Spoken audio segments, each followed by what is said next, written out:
하나님께서 오늘 오전에 우리에게 허락하신 말씀 구약성경 전도서 12장 11절부터 14절 말씀입니다. 구약성경 958페이지 전도서 12장 11절부터 14절 말씀을 제가 하나님 말씀을 봉독하도록 하겠습니다.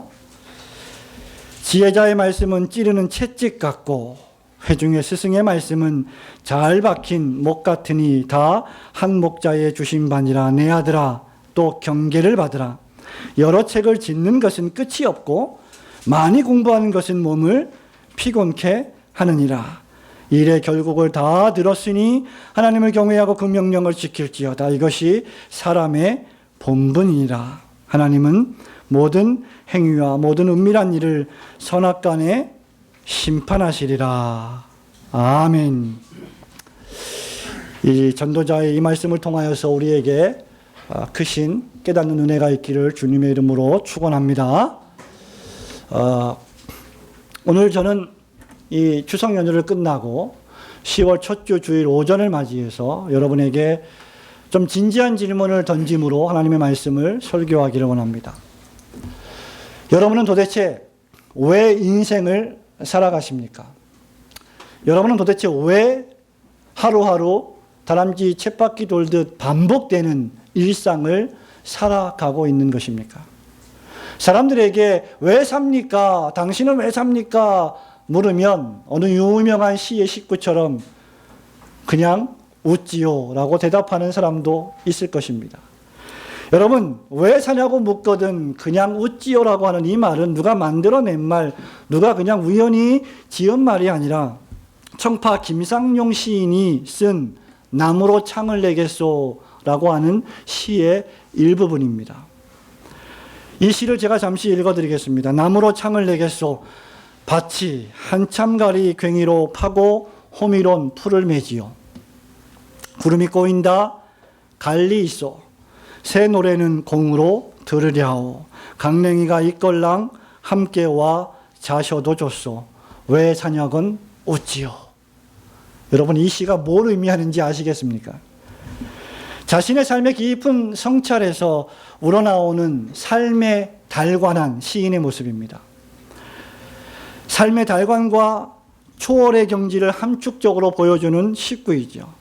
인간이라고 하는 존재는 그저 자연과 함께 더불어 살아가야 한다는 시인의 고백입니다. 인간이 가장 행복할 때가 자연과 하나가 될 때이다 라고 시인은 말하고 있습니다. 그것이 바로 삶의 허무에서 벗어나는 유일한 길이요, 자연과 하나가 되는 것만이 진정한 삶이라는 것입니다.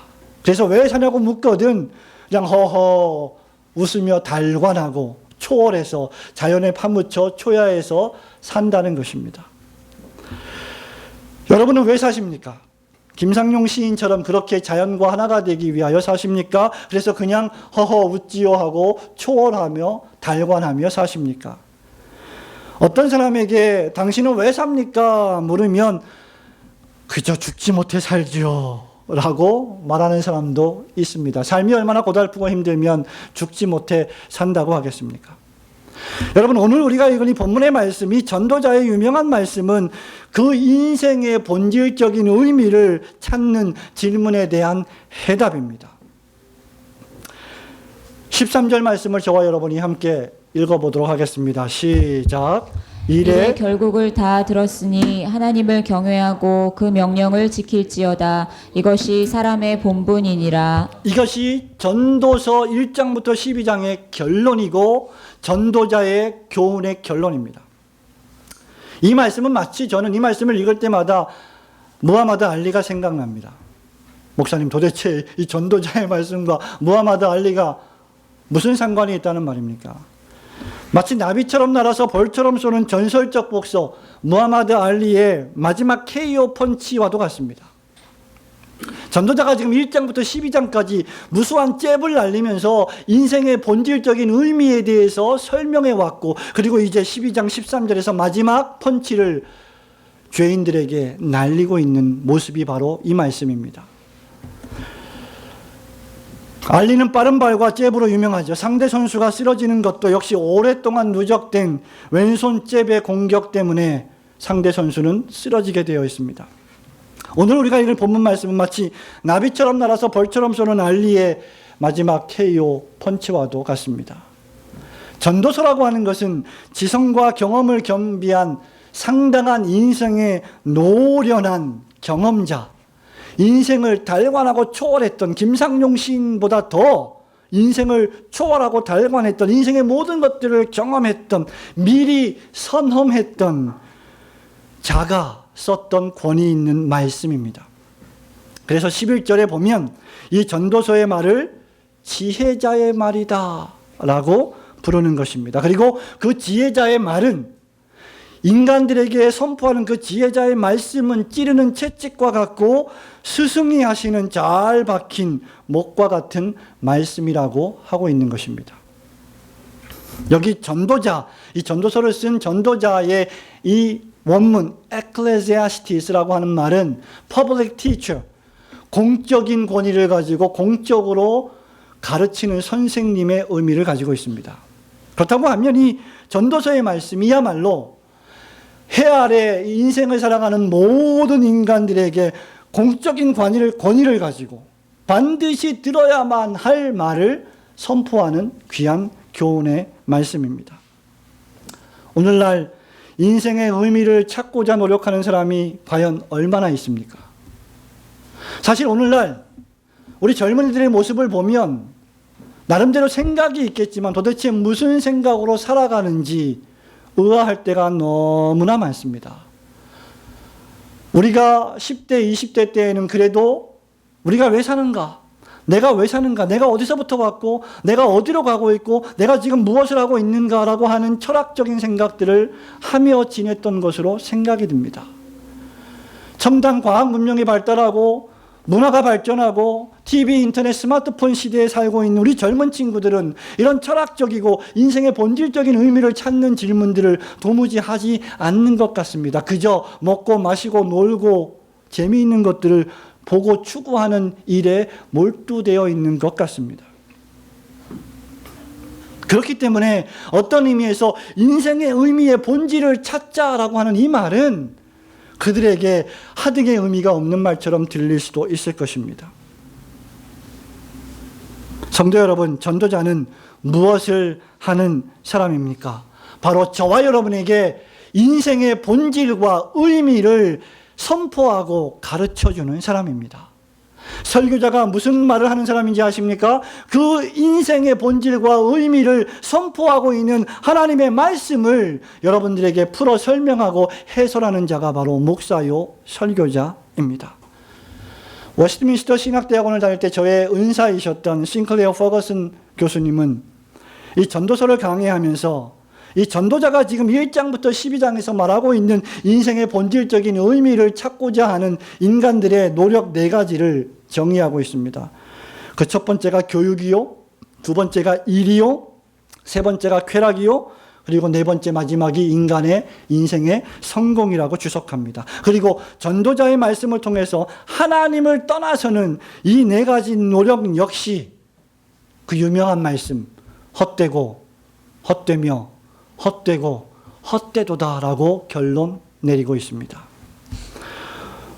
오늘 여러분의 목사는 이 본문의 말씀을 통해서 2가지를 교훈받고자 원합니다. 첫 번째는 해 아래서 살아가는 인생들의 모습을 보게 됩니다. 12절 말씀을 다 함께 읽도록 하겠습니다. 시작. 내 아들아 또 경계를 받으라. 여러 책을 짓는 것은 끝이 없고 많이 공부하는 것은 몸을 피곤케 하느니라. 아멘. 여러 책을 쓰는 것이 의미가 없고 많이 공부하는 것이 피곤한 일이다라고 전도자는 말하고 있습니다. 여러분, 많은 책을 읽고 열심히 공부하고 열심히 많은 책들을 쓰고 내고 하는 것이 왜 무의미한 일입니까? 이것이 얼마나 가치가 있고 이것이 얼마나 의미가 있고 이것이 얼마나 교육적이고 계몽적인 일입니까? 대단히 중대한 일입니다. 그런데 전도자는 결론 부분에 와서 그것이 의미 없다, 그것이 아무런 의미가 없다, 아니 더 나아가서 헛되다, 쓸데없는 일이다, 라고 말하고 있는 것입니다.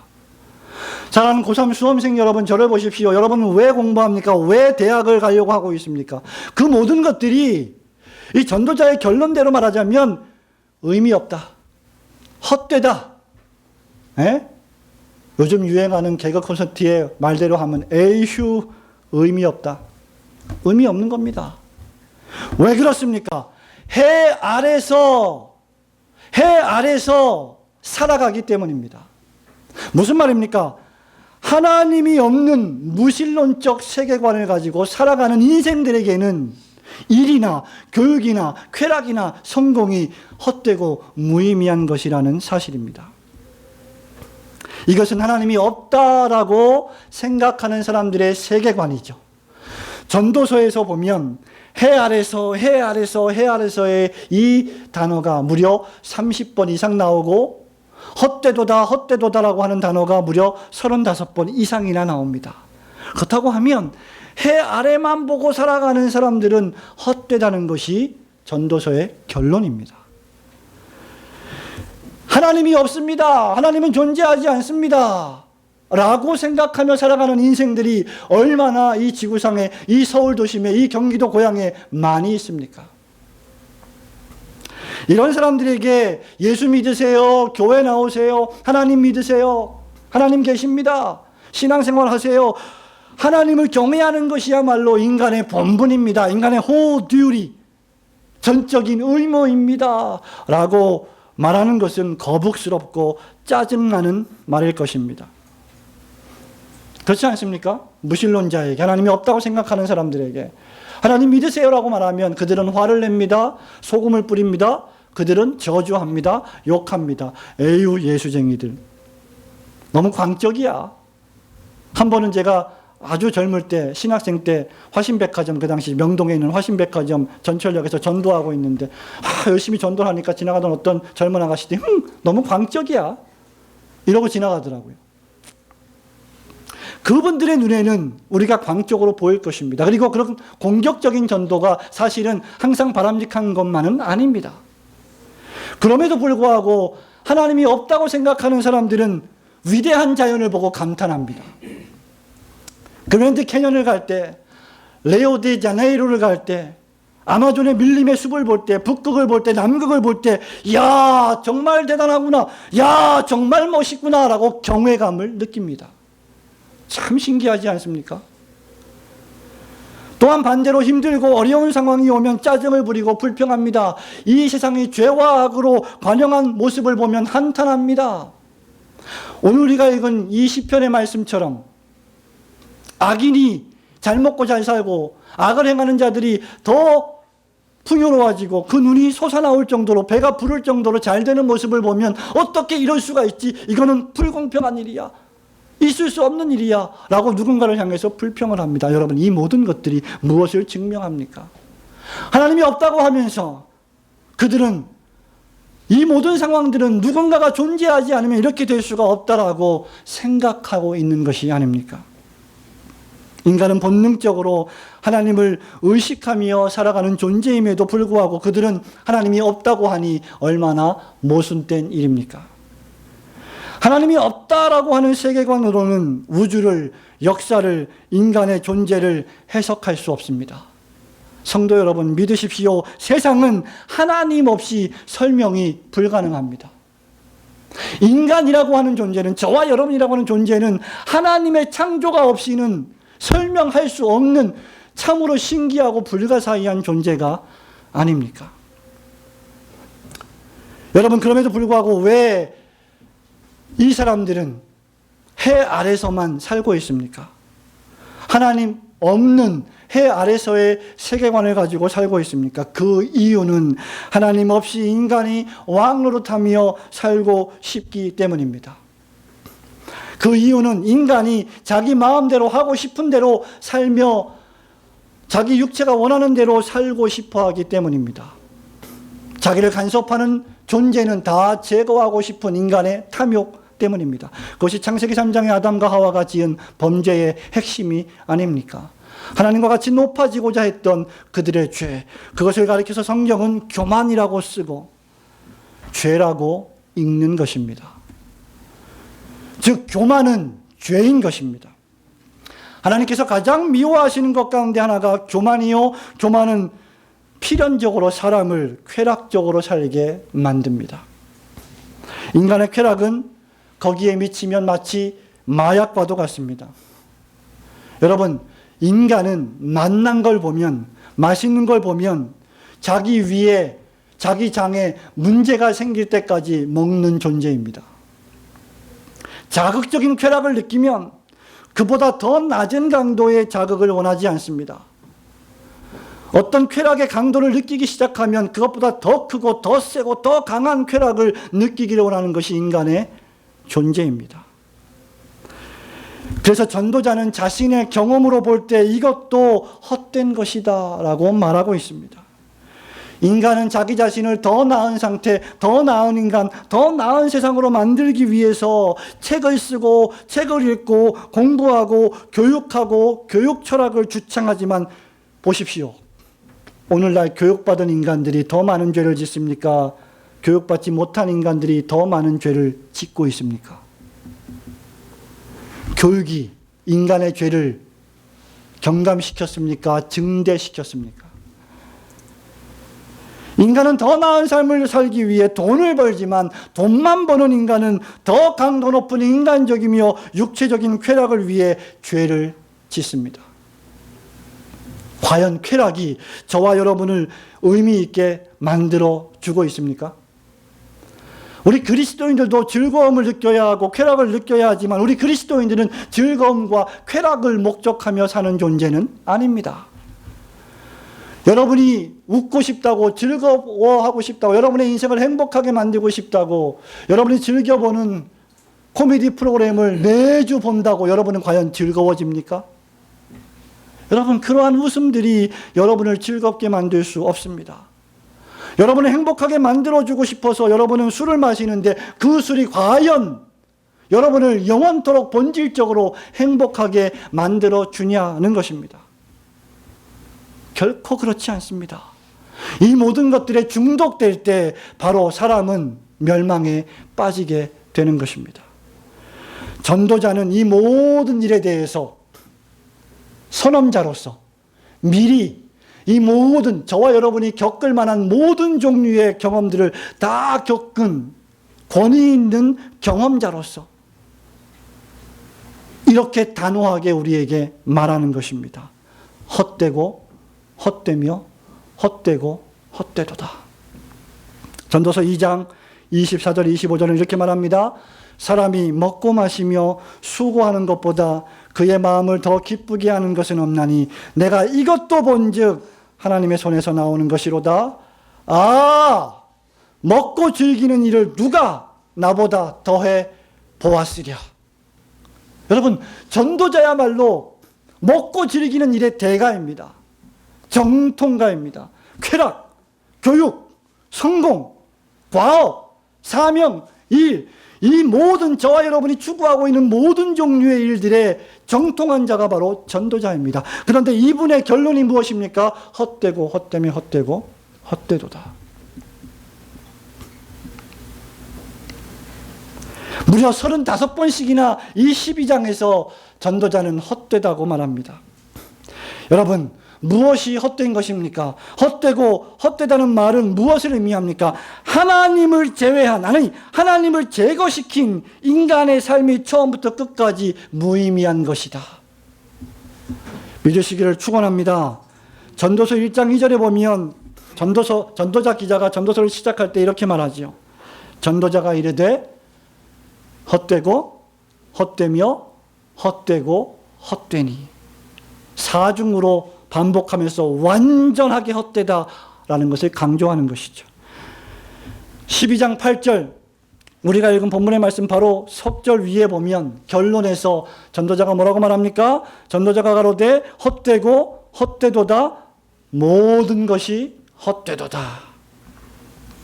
그리고 헛되고 헛된 인간의 삶을 해 아래서 수고하는 삶이라고 전도자는 정의하고 있습니다. 1장 14절에 보면 내가 해 아래에서 행하는 모든 일을 보았노라. 보라, 모두 다 헛되어 바람을 잡으려는 것이로다. 사랑하는 성도 여러분, 저를 보십시오. 여러분이 추구하는 성공, 여러분이 열심히 하고 있는 그 일들, 여러분이 추구하고 있는 자녀들에 대한 교육, 여러분이 기쁘게 즐겁게 추구하고 있는 모든 쾌락의 감정과 즐거움들, 그 모든 것들이 헛되다. 목사님, 추석 잘 보내시고 왜 이러십니까? 하나님의 말씀이 우리에게 그렇게 선포하고 있습니다. 2장 22절, 23절에 이렇게 말합니다. 사람이 해 아래에서 행하는 모든 수고와 마음에 애쓰는 것이 무슨 소득이 있으랴. 일평생에 근심하여 수고하는 것이 슬픔뿐이라. 정말 그렇지 않습니까? 예? 각 결혼하기 전에 학생 때는 어느 대학을 갈까 수고하고 밤잠을 못 자고 공부하고, 우리 고3 애들 보면 진짜 불쌍해요. 좋은 대학 들어가면 또 부모님들은 또 어떻게 등록금을 이거 큰일 났네, 이거 1년에 1,000만 원 어떻게 만들, 밤에도 쉬지 못하고 그 마음이 2장 23절에 그 마음이 밤에도 쉬지 못하나니 이것도 헛되도다. 대학 잘 졸업하면 무슨 직장 갈까 고민하지요. 직장 다니면 어떻게 결혼시킬까, 아이고 저거 어떻게 사람 꾸시라. 인생 자체가 수고와 슬픔입니다. 그렇지 않습니까? 의미가 없어요. 쾌락, 성공, 돈, 위대한 업적, 이 모든 것들이 하나도 예외가 없이 헛되다는 말입니다. 여러분, 해 아래 인간의 삶의 이 모습들이 헛된 이유가 무엇입니까? 하나님을 배제하기 때문입니다. 다시 말하면 하나님이 없는 성공, 하나님이 없는 쾌락, 하나님이 존재하지 않는 돈과 위대한 업적은 헛될 뿐만 아니라 죄라고 하는 것입니다. 인간이 이렇게 동물적이며 쾌락적인 인생을 사는 이유가 무엇입니까? 바로 하나님을 대적하고 마땅히 돌려야 할 영광을 가로채고 하나님을 섬기지 않고 예배하지 않는 인간의 타락 때문입니다. 전도서 7장 20절, 9장 3절은 그것을 웅변적으로 선포하고 있습니다. 인간이 죄인인 이유는 인간이 하나님 없이도 정상적으로 살 수 있다고 생각하기 때문입니다. 그러나 저와 여러분을 보십시오. 죄를 행하지 않는 인간은 하나도 없습니다. 여러분들은 이렇게 말할지 모르겠습니다. 목사님, 저는 일주일 동안 많은 착한 일을 했습니다.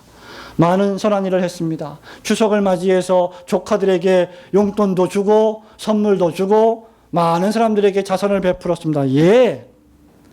그러나 여러분이 그 모든 일을 행했다 할지라도 단 한 가지 일의 죄를 범하면 모든 죄를 범한 것입니다. 죄를 행하지 않는 인간은 한 명도 존재하지 않습니다. 여러분이 고상하게 아름답게 멋있게 옷을 입고 화장을 하고 단정하게 예배당에 나오지만 죄를 짓지 않는 성도는 한 명도 없습니다. 사도 바울의 표현대로 의인은 없나니 하나도 없도다. 선을 행하는 자도 없고 하나님을 찾는 자도 없도다 라고 말했습니다. 여러분, 전도서 7장 20절 9장 3절에 보면 이것을 어떻게 묘사하고 있습니까? 하나님을 떠나 무슨 마음으로 산다고요? 미친 마음으로 산다고 전도서 기자가 말하고 있습니다. 하나님을 떠난 인생은 미쳐서 살아가는 것입니다. 무엇에 미칩니까? 쾌락에 미쳐 삽니다. 성공에 미쳐 삽니다. 돈에 미쳐 삽니다. 위대한 업적을 추구하며 미쳐 삽니다. 그러나 그 모든 것들은 해 아래의 인생이요, 하나님을 인정하지 않는 교만한 인간의 모습일 뿐임을 명심하시기를 축원합니다. 그 결과가 무엇입니까? 9장 3절입니다. 모든 사람의 결국은 일반이라. 이것은 해 아래에서 행해지는 모든 일 중에 악한 것이니 곧 인생의 마음에는 악이 가득하여 그들의 평생에 미친 마음을 품고 있다가 후에는 죽은 자들에게 돌아가는 것이라. 미래가 없는 죽음 이외에 소망이 없는 이 절망의 상태에서 빠져나올 길이 무엇입니까? 그것은 단 하나입니다.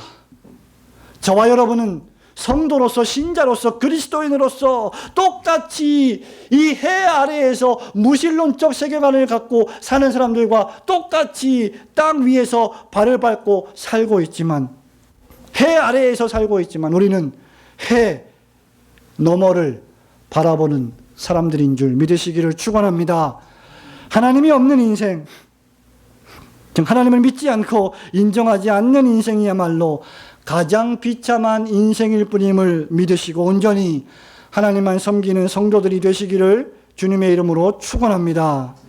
여러분, 그러면 두 번째가 무엇입니까? 바로 우리는 해 위에서 살아가는 인생을 볼 줄 알아야 한다는 것입니다. 13절 말씀을 다 함께 읽도록 하겠습니다. 시작. 이래 결국을 다 들었으니 하나님을 경외하고 그 명령을 지킬지어다. 이것이 사람의 본분이니라. 아멘. 여러분, 이것은 무엇입니까? 해 아래에서 살고 있는 인간이 그 해를 지으신 하나님을 바라볼 수 있는 해 너머의 세계를 추구해야 한다는 것입니다. 전도서 기자가 끊임없이 죄인의 삶을, 무신론자의 삶을, 그것이 그런 종류의 삶이 있다고 하면, 무신론은 존재할 수 없는 것이지만 무신론자의 삶을 해 아래에서의 삶으로 정의했다면, 신자의 삶은 해 너머를 바라보는 삶으로 정의하고 있는 것입니다. 우리가 이 죄로부터, 이 인생의 비참함으로부터, 이 수고와 슬픔으로부터, 이 근심과 걱정으로부터 빠져나와서 참되게 안식할 수 있는 다른 길은 없습니다. 하나도 없습니다. 여러분을 그 비참한 인생의 행로에서 구원할 수 있는 길은 없다는 것입니다. 교육이요? 서울대, 연대, 고대요? 하버드? UCLA? 세인트 앤드류스? 없습니다. 성공이요? 아니라고 말하고 있습니다. 쾌락? 일? 저와 여러분이 하나님 안에서, 우리를 만드신 하나님 안에서 참되게 안식하기 전까지 우리에게 안식은 없는 줄 믿으시기를 축원합니다. 성도의 삶은 해 아래에서 살지만 해 너머에 계시는 하나님을 바라보는 유실론적 세계관인 것입니다. 눈에 보이는 가시적인 것을 넘어서 눈에 보이지 않는 비가시적인, 그러나 존재하시는, 역사를 통치하시고 우주를 관장하시는 하나님을 바라보고 그분을 믿고 의지하는 삶인 것입니다. 우주의 중심에 하나님을 두는 세계관이에요. 역사와 나 자신의 삶의 중심에 하나님을 두는, 하나님을 믿는, 그분을 의지하는 세계관입니다. 로마서 11장 36절에서 바울은 무엇이라고 결론을 맺고 있습니까? 만물이 주에게서 나오고 주로 말미암고 주에게로 돌아갑니다. 영광이 그에게 세세에 있으리로다. 아멘. 믿습니까? 전도서 12장 1절에서 전도자가 뭐라고 말합니까? 너는 청년의 때 곧 곤고한 날이 이르기 전 나는 아무 낙이 없다고 할 해가, 즉 늙어서 죽을 때가 가까워 오기 전에 너의 창조자를 기억하라. 저와 여러분이 무의미하고 헛되고 헛된 삶에서 헤어나오는 유일한 길은 우리를 지으시고 우리를 통치하시고 마지막 날에 선인과 악인을 심판하실 하나님을 믿는 믿음뿐임을 믿으시기를 축원합니다. 여러분, 이러한 인생을 살아가는 사람들은 찬송가 79장에 나와 있는 대로 땅들이 변하고 물결이 일어나 산 위에 요동치되 나는 두렵지 않네 라고 고백할 수 있는 사람들이 되는 것입니다. 하나님이 계시며 하나님이 나의 삶의 한 걸음 한 걸음을 지키시고 인도하신다고 확신하기 때문입니다. 여러분, 이러한 인생, 해 위에서 살아가는 인생은 하나님 경외하는 인생이 되는 것입니다.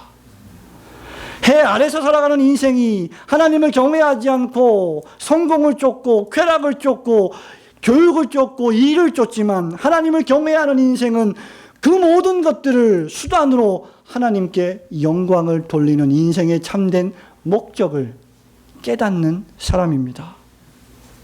하나님을 경외한다. 13절에 일의 결국을 다 들었으니 하나님을 경외하라. 그 명령을 지킬지어다. 이것이 사람의 본분이다 라고 했을 때 이 하나님 경외라고 하는 것은 하나님 앞에 무릎을 꿇는 것입니다. 그래서 하나님을 경외하는 자는 교만하지 않습니다.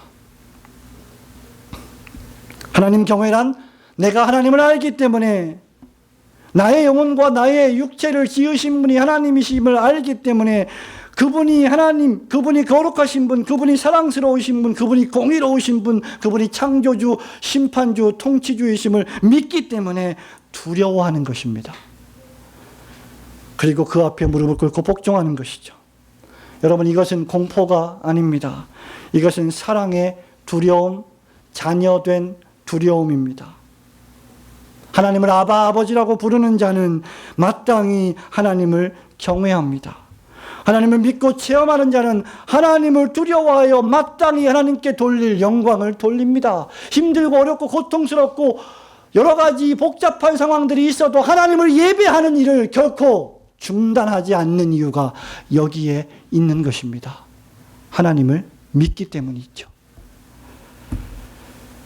해 아래만 보고 사는 자들은 결코 하나님을 두려워하지 않습니다. 왜냐하면 눈에 보이는 것만 보고 살기 때문입니다. 그러나 성도는 눈에 보이는 것이 눈에 보이지 아니하시는 하나님에 의하여 통치되고 있음을 강력히 믿는 사람들입니다. 하나님이 해를 만드셨습니다. 그리고 해 아래 세상과 해 너머 세상까지 지으신 분이 전능하신 하나님이십니다. 그렇다고 하면 하나님을 경외하지 않는 것은 치명적인 무지와도 같습니다. 하나님 경외가 없는 자의 결론이 무엇입니까? 자기 자신을 높이는 것입니다. 하나님을 두려워하지 않는 자의 결론이 무엇입니까? 나를 높이는 것입니다. 그러나 그 결과는 심판일 뿐입니다. 참된 성도는 하나님을 두려워하며 마땅히 돌릴 영광을 그분께 돌리려 하는 것입니다. 이를 다른 말로 표현하자면 하나님을 향한 최고의 존경과 사랑을 돌리는 것이죠. 저와 여러분은 하나님을 믿는 성도입니까? 저와 여러분은 하나님을 믿는 신자입니까? 그렇다고 하면 하나님께 최고의 존엄과 존귀와 사랑을 드리지 않을 수 없는 것입니다. 잠언 19장 23절에 여호와를 경외하는 것은 사람으로 생명에 이르게 하고 경외하는 자는 족하게 지내고 재앙을 당하지 아니하느니라 고 기록하고 있습니다. 기억하십시오. 인생의 참된 쾌락과 만족은 하나님 경외로부터만 채워집니다. 하나님을 참되게 경외하는 자만이 참된 쾌락과 만족을 누릴 수 있게 됩니다. 해 위를 바라보며 사는 자는 그래서 더 이상 전도서 기자가 처음부터 끝까지 헛되고 헛되며 헛되고 헛되도다라고 하는 헛된 삶을 살지 않는 것입니다. 더 이상 나의 삶이 다람쥐 쳇바퀴 돌듯이 의미 없는 삶이라고 생각하지 않는 것입니다. 남자와 여자가 나이가 40이 넘어가고 40 중반이 되고 50 초반이 되면 소위 갱년기가 온다고 하는데 그때부터 시작되는 것이 우울증입니다. 내가 뭐 하려고 이제까지 이런 인생을 살았는가? 이 빨래는 왜 이렇게 많고 방은 왜 이렇게 지저분하고 이놈의 자식은 또 방도 안 치우고 아침마다 나도 자고 싶은데 왜 밥을 해주고 정말 의미 없다. 허무하다. 차 인생 무상이구나 라고 생각하지 않는다는 것이죠. 하나님 경외의 신앙인은 일상의 모든 일에서 하나님을 경외하는 삶의 자세를 견지합니다. 엄마는 하나님의 계명을 준행하듯 아침 식탁을 차려줍니다. 그것이 하나님을 경외하는 하나님의 계명과 명령을 지키는 마음으로 그 일을 하는 것입니다. 그리고 아이들을 학교에 보냅니다. 아버지는 더 이상 돈을 위해 돈을 벌지 않습니다. 하나님의 영광을 위하여 돈을 법니다. 자녀들은 남보다 더 앞서고 남들을 짓밟고 올라가기 위해서 공부하지 않고 하나님의 말씀에 순종하는 자세로 공부합니다. 하나님 경외의 삶은 저와 여러분의 삶의 모든 국면을 변화시켜야 합니다. 작년에 석 달 동안 12주 동안 우리가 열광자인가 제자인가라고 하는 말씀을 통해서 교훈한 교훈의 결론이 무엇입니까? 우리의 신앙의 삶은 주일날 예배당에서의 예배의 삶이 아니라 일주일 동안 여러분의 일상 속에서 하나님의 계명을 지키듯이 살아가는 삶이어야 한다. 그것이 결론이라고 말씀드렸습니다. 하나님 없을 때, 하나님을 믿지 않았을 때 의미 없어 보였던 그 모든 일상이 하나님을 내 마음의 중심에 두면 모든 것이 의미가 있는 삶으로 변하는 줄 믿으시기를 축원합니다. 사랑하는 성도 여러분, 우리가 이렇게 살아야 하는 이유는 단 한 가지입니다. 하나님이 우리를 그렇게 지으셨기 때문입니다. 전도서 3장 10절에 보면 하나님이 모든 것을 지으시되 때를 따라 아름답게 하셨고 또 사람들에게는 영혼을 사모하는 마음을 주셨느니라. 그러나 하나님이 하시는 일의 시종을 사람으로 측량할 수 없게 하셨도다. 사람의 마음에는 하나님을 사모하는 영원한 생명을 사모하는 마음이 있기 때문에 이 마음이 하나님 안에 참되게 안식하기 전까지는 절대로 인생의 의미를 깨달을 수 없다는 것이죠. 사랑하는 성도 여러분, 말씀을 맺습니다. 하나님께서는 전도자의 권위 있는 공적 교훈과 가르침을 마감하면서 이렇게 경고합니다.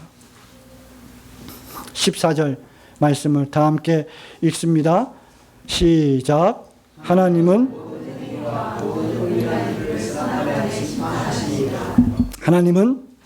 모든 행위와 모든 은밀한 일을 선악간에 심판하시리라.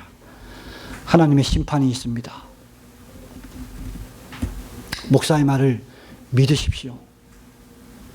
하나님의 심판이 있습니다. 그러나 우리는 공포스럽게 이 심판을 기다리지 않습니다. 왜? 우리는 하나님을 믿는 의미 있는 삶을 살기 때문입니다.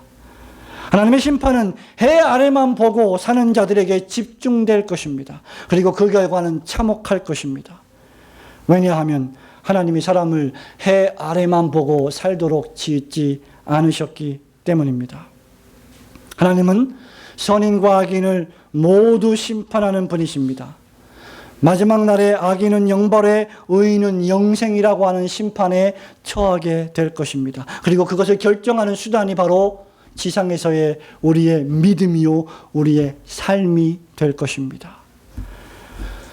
사랑하는 성도 여러분, 다시 묻습니다. 왜 사십니까? 여러분은 해 아래 인생입니까? 해 너머를 인식하는 인생입니까? 여러분은 인간을 높이는 교만한 무신론자입니까? 아니면 인간을 창조하신 하나님께 마땅히 돌려야 할 영광을 돌리는 신자입니까?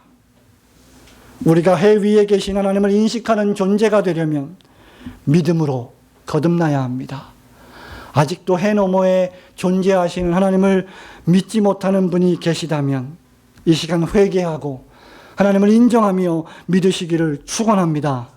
이 시간 하나님을 온전히 믿고 하나님을 경외하며 경건하게 살기 위해 예배하고 있다면 더욱 예배와 기도와 찬미와 자기 부인과 하나님 말씀 복종에 최선의 노력을 기울이시는 성도들이 되시기를 축원합니다.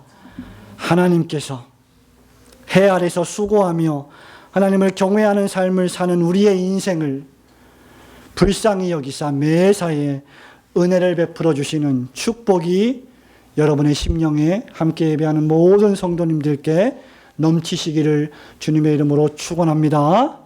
아멘.